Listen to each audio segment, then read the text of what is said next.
Hey guys, Brock Shield here. Back with you with the next video in our series.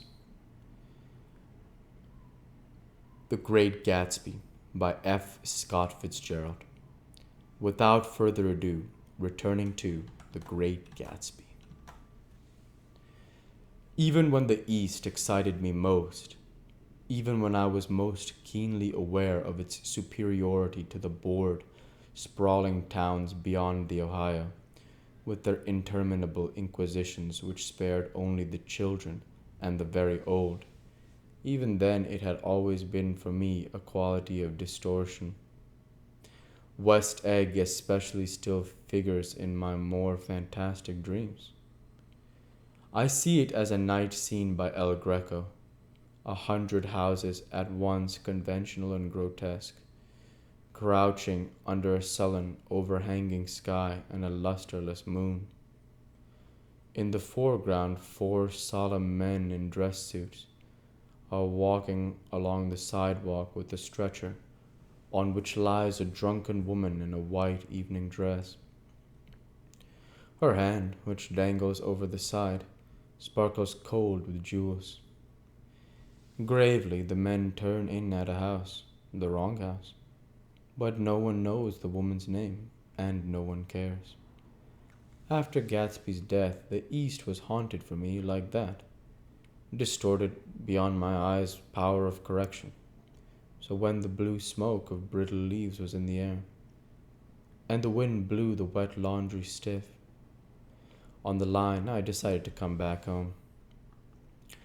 There was one thing to be done before I left, an awkward, unpleasant thing that perhaps had better have been left alone.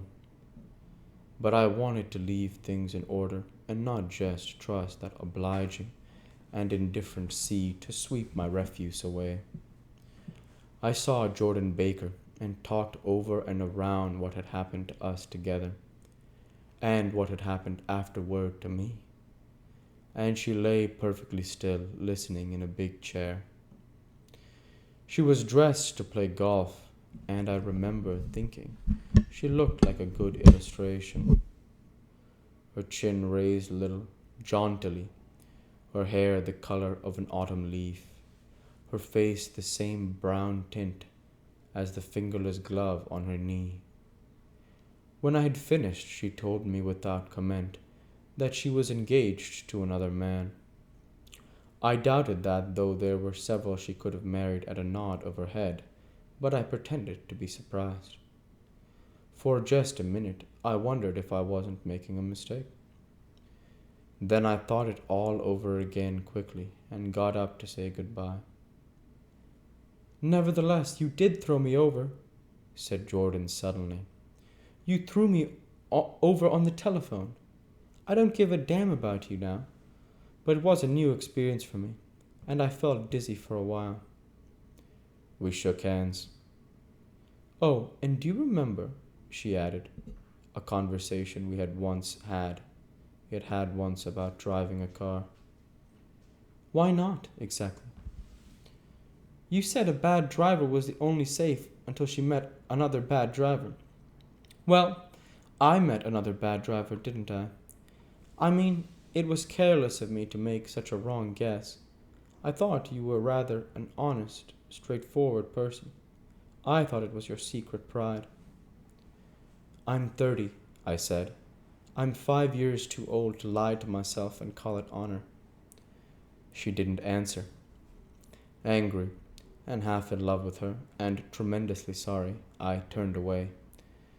One afternoon late in October, I saw Tom Buchanan. He was walking ahead of me along the Fifth Avenue in his alert, aggressive way, his hands out a little from his body as if to fight off interference, his head moving sharply here and there, adapting itself to his restless eyes. Just as I slowed up to avoid overtaking him, he stopped and began frowning into the windows of a jewelry store. Suddenly, he saw me and walked back holding out his hand. "What's the matter, Nick? Do you object to shaking hands with me?" "Yes, you know what I think of you." You're crazy, Nick, he said quickly. Crazy as hell. I don't know what's the matter with you. Tom, I inquired, what did you say to Wilson that afternoon? He stared at me without a word, and I knew I had guessed right about those missing hours. I started to turn away, but he took a step after me and grabbed my arm. I told him the truth, he said.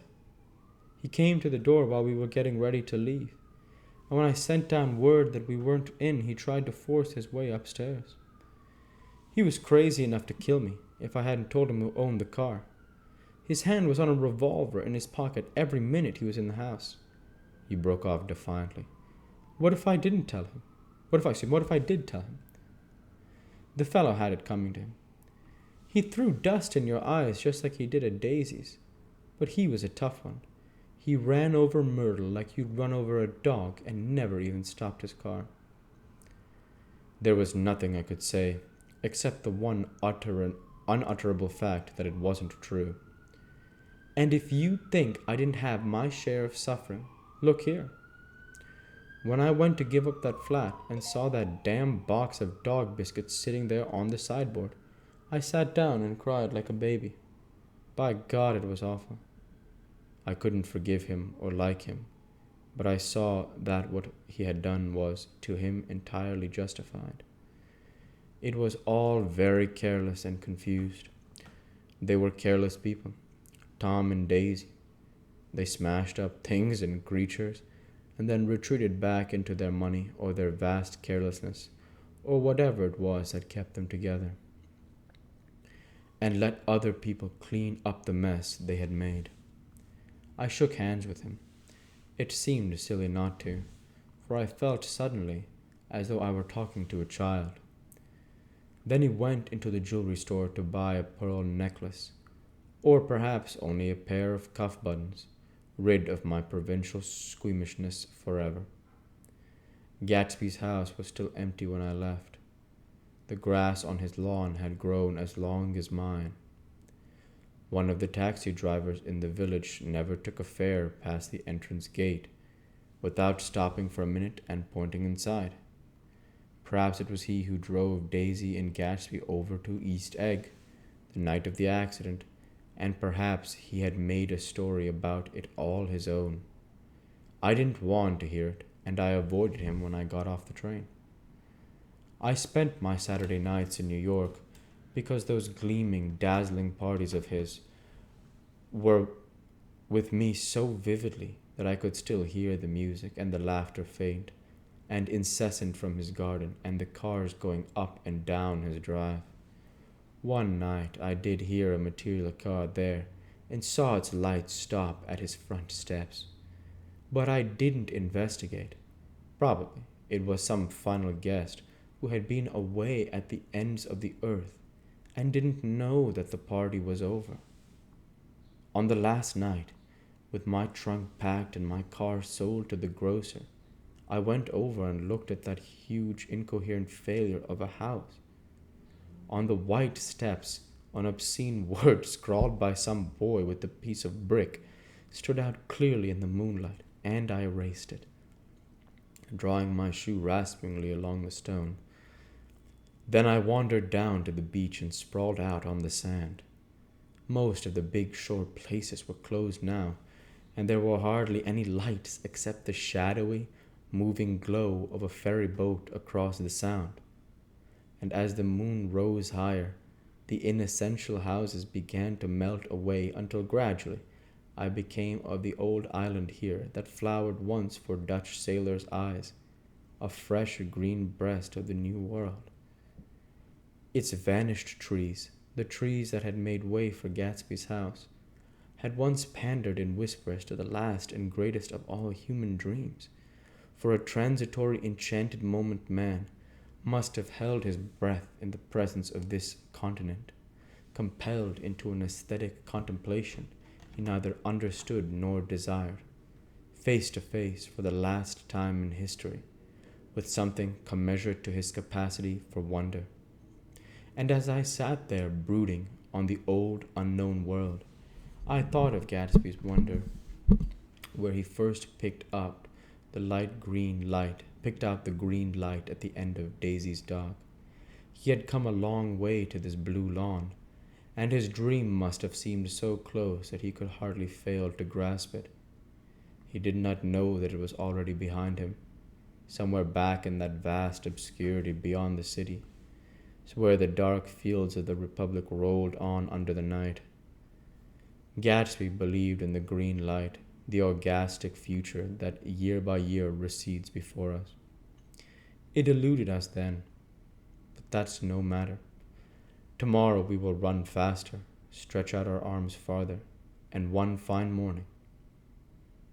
So we beat on, boats against the current, borne back ceaselessly into the past. The end. Ladies and gentlemen, that was The Great Gatsby by F. Scott Fitzgerald. I want to say thank you for watching, and I hope you have enjoyed this series. Please like, comment, and subscribe, as it greatly helps the channel. Light be with you all. Take care, and thanks again.